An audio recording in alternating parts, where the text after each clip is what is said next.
গরমেরই দাবদাহে নতুন সংকট হলো ঘন ঘন বিদ্যুৎ চলে যাওয়া। কিন্তু গরমের ভয়াবহতায় কিছুটা হলেও স্বস্তি প্রয়োজন। তাই সবসময় যন্ত্রের উপর ভরসা না করে ঘর ঠান্ডা রাখার চেষ্টা করুন প্রাকৃতিকভাবে। চলুন জেনে নিই সেই কৌশল।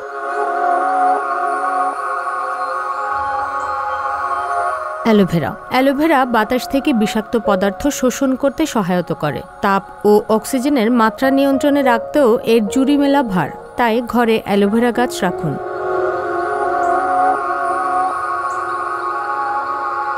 ছোট রবার গাছ পরিবেশ থেকে প্রচুর পরিমাণে কার্বন ডাই অক্সাইড শোষণ করে।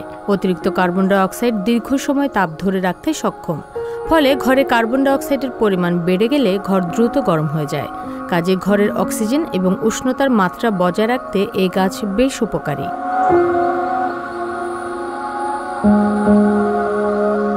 মানি প্ল্যান্ট বাতাস পরিশুদ্ধ করতে মানি প্ল্যান্ট খুবই কার্যকর।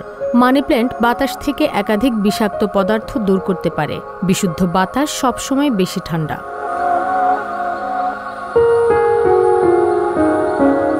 এরিকা পাম্প বাড়িতে বসার ঘরে রাখতে পারেন। এরিকা পাম্প একদিকে ঘর ঠান্ডা রাখে, অন্দরের শোভা বৃদ্ধি করে। শুধু তাই নয়, এই গাছটি হোটেল, অফিস এবং অন্যান্য উপযুক্ত স্থানে সাজাতেও ব্যবহৃত হয়।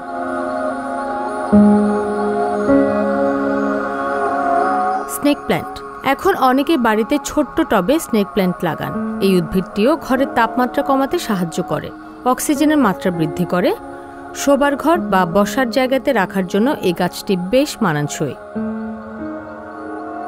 রুমি প্রভা, সংবাদ প্রকাশ। সংবাদ, ফিচার ও অনুষ্ঠানের জন্য ভিজিট করুন সংবাদ প্রকাশের ওয়েবসাইট এবং যুক্ত থাকুন ফেসবুক পেজ ও ইউটিউব চ্যানেলের সঙ্গে।